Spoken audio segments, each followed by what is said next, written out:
নমস্কার, আমি বৈশাখী বলছি। একটা ব্যক্তি গাছতলায় বসে বসে অনেকক্ষণ ধরে কাঁদছিল। এমতো অবস্থায় এক চৈনিক গুরুদেব এসে তার কাছে বসলো।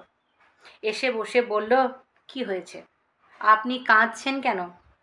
তখন সেই ব্যক্তি বলল, আর বলবেন না, আমি একজন কৃষক, আমার ধৈর্য আছে, আমি অসীম ক্ষমতার কাজ করতে পারি, কিন্তু আমি কোনো ফসলই আমার জমিতে বেশি উৎপাদন করতে পারি না। আমার বাড়িতে এই নিয়ে কলহ লেগেই থাকে। মা, বাবা, সন্তান, সন্ততি, তাদের কোনো কিছুরই আমি মুখ রাখতে পারি না, কোনো কিছুতেই তাদের আমি খুশি করতে পারি না। আমি যতই কাজ করি তাদের আমি কোনো দিনও খুশি করতে পারি না। বলে, তোমার ধৈর্য আছে? গুরুদেব জিজ্ঞাসা করলো। সন্ন্যাসীটি জিজ্ঞাসা করলো, তোমার ধৈর্য আছে? বললো, হ্যাঁ। তোমার কাজ করার ক্ষমতা আছে, ইচ্ছা আছে? বললো, হ্যাঁ। ঠিক আছে, আর মনে বিশ্বাস? বললো, হ্যাঁ, তাও আছে। তুমি একটা কাজ করো, কেঁদো না, তোমাকে আমি এই বীজগুলো দিলাম, যতদিন এর মধ্যে তুমি কঠোর পরিশ্রম, ভক্তি আর শ্রম লাগাবে, ততদিন এই বীজ সুরক্ষিত থাকবে। তারপরে এখান থেকে তুমি নিশ্চয়ই ভালো ফল পাবে, কিন্তু কোনোদিন মনে কোনো সন্দেহ, অলসতা এনো না কিন্তু।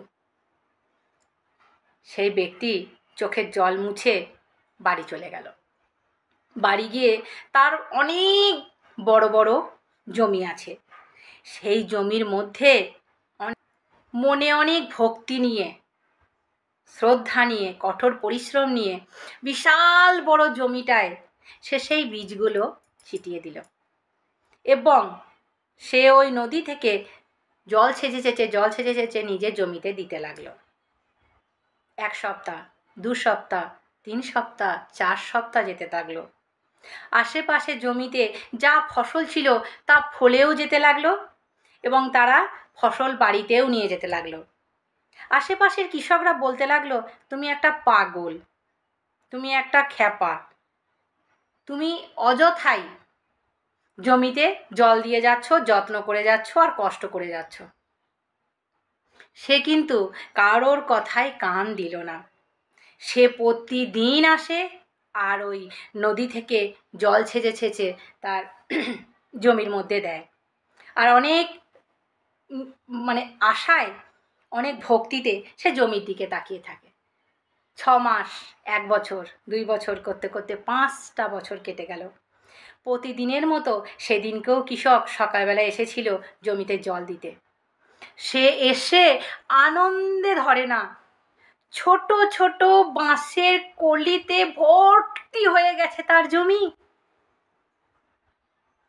আর সবুজ হয়ে আছে তার জমি ছোট্ট ছোট্ট বাঁশের কলিতে। সে বুঝতে পারলো এটা তার ধৈর্য, পরিশ্রম আর বিশ্বাসের ফল।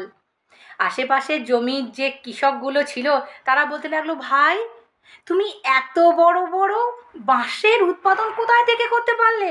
তোমার পুরো জমিতে সবুজ ঘাস বাঁশে ভরে গেছে। তোমার এত বড় জমি পুরোটাই বাঁশে ভরা,